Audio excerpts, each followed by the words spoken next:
Welcome, everyone. One of the best ways to prepare for the IELTS speaking test is to see it in action. That's exactly what we're doing today with this complete mock test from Spinta. As you listen, think about what the candidate does well and where they could improve. Afterwards, we'll compare notes with a full performance breakdown. Let's begin. Hello, my name is Mark Clark. Can you tell me your full name, please?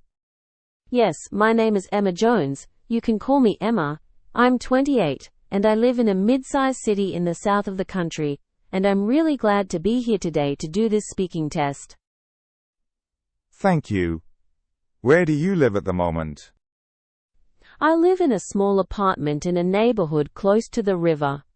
It has 2 bedrooms and a balcony where I keep several plants. The area is quiet but has good transport links, so it's easy for me to reach work and friends, and there are cafes and a park within walking distance. What do you like most about your home? What I like most is the light in the living room, especially in the morning. The big windows face east, so the sunlight pours in, and it really lifts my mood. I also appreciate how compact everything is. It forces me to be organized, and I enjoy having friends over for small dinners. Is there anything you would change about it? If I could change one thing, I would add a small study, because I sometimes find working from my kitchen table a bit distracting. A dedicated workspace would help me separate work and leisure more effectively, and it would be nice to have extra storage for books and documents. Are you working or studying now? I'm currently working as a project coordinator for a renewable energy startup. My job involves scheduling, communicating between teams, and making sure small projects meet deadlines. I enjoy the variety because every day is slightly different and I feel I'm contributing to something meaningful. Why did you choose that kind of work? I chose this field because I have always been interested in sustainability and practical solutions to climate issues. During university, I studied environmental science, and then I realized that I preferred organizing and implementing projects rather than pure research, so coordinating felt like a natural fit. What do you enjoy most about your job? I enjoy the collaborative side most. Working with engineers, designers, and community groups keeps me engaged. Also, seeing a project move from idea to completion gives a real sense of accomplishment. The occasional stress is worth it when something is installed and people use it. Let's talk about free time. What do you usually do in your free time? I read a lot, and I also go cycling at weekends. Reading helps me relax and learn at the same time. I like a mix of contemporary fiction and non-fiction about cities and climate. Cycling gives me fresh air and exercise, and I often combine it with meeting friends in cafes along the route. How long have you had these hobbies? I've been reading since I was a child, and cycling more seriously for about 6 years. I used to cycle casually as a student, but after I moved to the city with better bike lanes, I started doing longer rides and joined a weekend group for longer routes. What do you enjoy most about reading? I enjoy being transported into other people's experiences and also gaining new perspectives. Non-fiction can inspire practical ideas, whereas fiction improves my empathy and imagination. Sometimes a book will change how I view a problem at work, or influence a conversation with friends. Tell me about your daily routine on a typical weekday. On weekdays, I usually wake up around 6:30, prepare a quick breakfast, and then cycle or take public transport to the office. Mornings are for checking emails and prioritizing tasks. Afternoons tend to be meetings and coordination. I try to finish work by 6, and then I cook, read a little, and catch up with friends or my partner, and sleep around 11. Has your routine changed recently?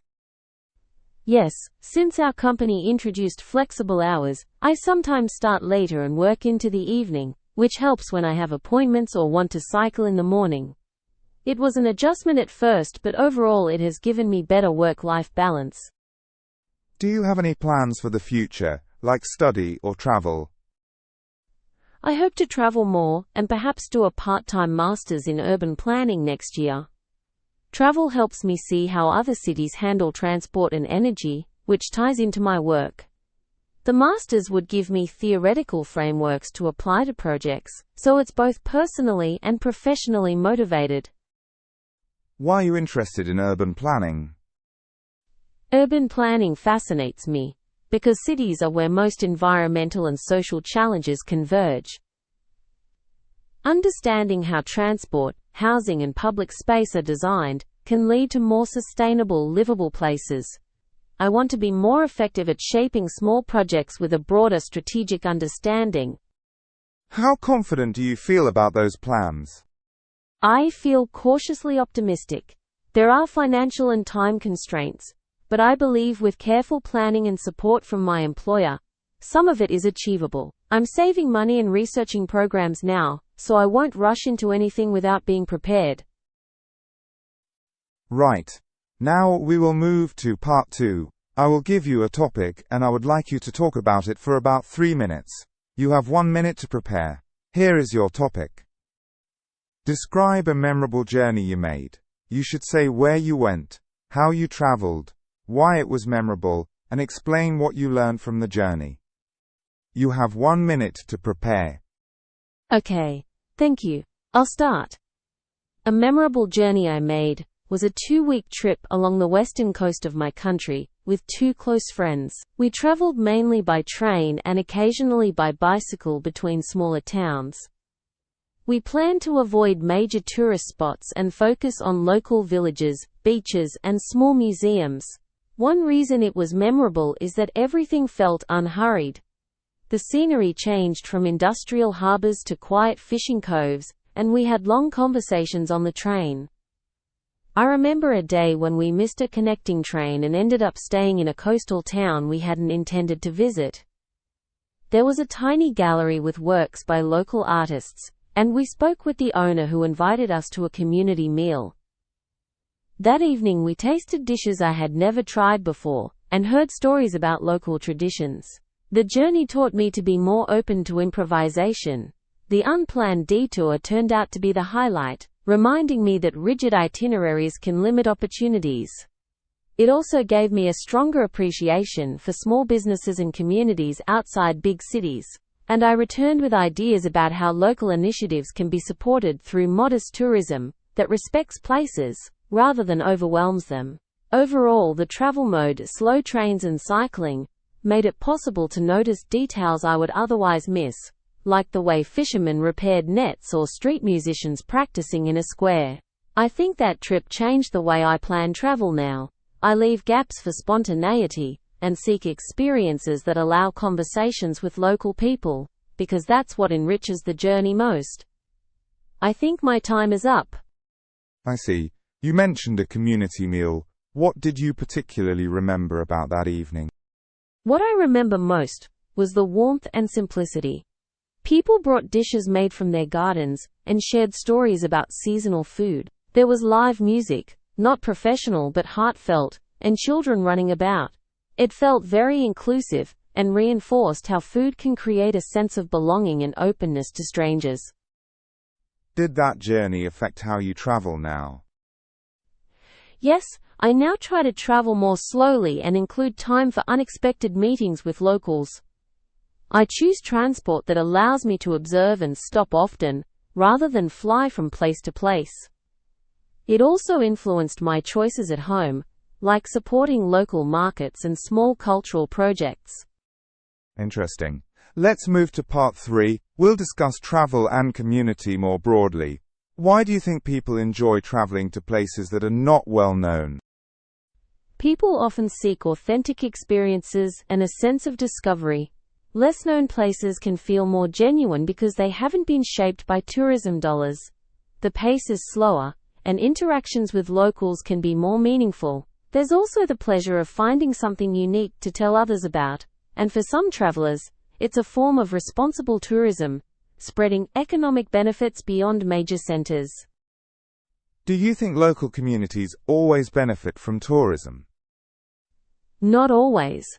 While tourism can bring income, it can also create dependency on seasonal visitors and raise prices that disadvantage locals. If development isn't managed, it can harm ecosystems and cultural heritage. The key is planning that balances economic benefit with social and environmental protections so communities retain control. How can tourists avoid damaging local communities? Tourists can choose to stay in locally run accommodations, buy from artisans, rather than mass-produced stalls, and be mindful of cultural norms. Learning a few words of the local language and showing respect for customs helps. Also, choosing off-peak seasons and not overwhelming small public spaces reduces strain on resources. In your opinion, what is the role of government in managing tourism?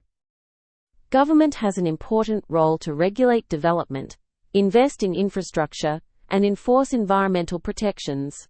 It should also support training for local businesses and ensure that revenue is reinvested in community services. Good policy can steer tourism towards sustainability and inclusivity.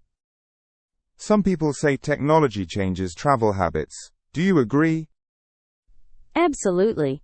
Technology makes information and bookings easy, which can democratize travel. It also encourages micro-entrepreneurship. People can list rooms or experiences. On the downside, social media can create sudden popularity spikes that overwhelm places, and digital platforms sometimes prioritize convenience over fair distribution of benefits. How might travel change in the next 20 years? I expect a stronger focus on sustainable travel, carbon-conscious choices, and more localized experiences.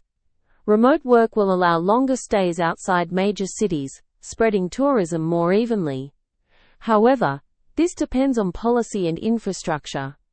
Unless governments act to support sustainable models, growth could simply shift pressures elsewhere. Do you think young people today travel differently from older generations? Yes, younger travelers often prioritize experience over possessions and use technology for planning. They're more likely to look for authentic interactions, volunteer opportunities, and low-cost ways to travel. Older travelers might prefer comfort and structured tours. There are exceptions, of course, but trends show differing priorities. Is there a risk that tourism could cause cultural loss? Yes, when local traditions are altered to satisfy tourists, the original meaning can be lost. Commercialization can reduce practices to performances. To prevent this, communities should have agency over how they present culture, and visitors should be educated about context and respect. If you had the chance to advise a local community on developing tourism, what would you say?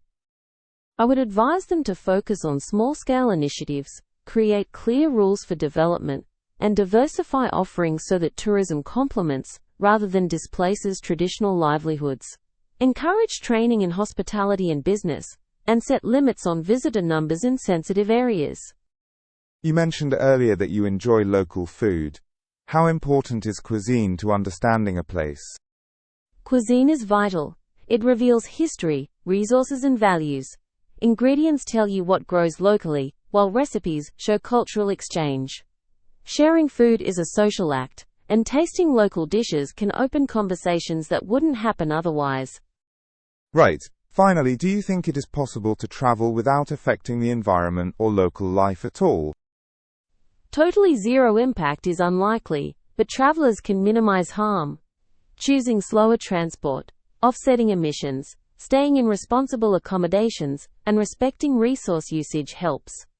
The goal should be to reduce negative impacts and leave places in equal or better condition than when we arrived. Okay, that's the end of the speaking test. Thank you very much. We'll finish now. Thank you. I enjoyed the conversation. The candidate demonstrated Band 8 level performance. Notable grammatical and vocabulary slips included saying, I am very interested about music when the correct form is, I am very interested in music, and saying, if I would have known, I would went there when the standard form is, if I had known, I would have gone. There was also a brief use of funny where more precise wording like interesting or striking would have been preferable. These errors occurred only occasionally across the test and did not impede understanding. They were isolated slips in more complex structures or collocations. Fluency and coherence were strong overall. Long stretches of smooth, well-organized speech with natural discourse markers, and only minimal hesitation or self-correction when the candidate tackled abstract or hypothetical questions. Vocabulary was wide and appropriate, with precise terms such as renewable energy startup, micro-entrepreneurship, sustainable travel, and community meal. Word choice was accurate and idiomatic for the most part, though there were a few moments of slight imprecision. Grammatically, the candidate showed control of a range of complex structures and tenses, with occasional inaccuracies in conditionals and prepositions under more challenging prompts. This performance justifies a band 8 because communication was fluent and flexible, lexical resource was wide and used appropriately, and grammatical control was strong with only infrequent lapses. What prevented a higher score were the few but noticeable slips in complex conditional forms, and a couple of small collocation/preposition errors that occurred at points of higher cognitive load, for example in hypothetical discussion about travel, or when describing nuanced experiences.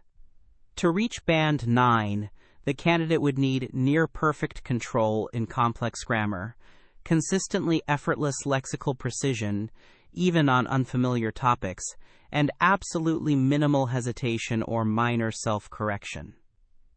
Overall strengths included coherent extended answers, natural pronunciation and rhythm, and a strong ability to develop ideas with relevant examples. Thank you for practicing with this IELTS speaking mock test. Visit Spinta for more comprehensive mock tests and personalized feedback to boost your IELTS score.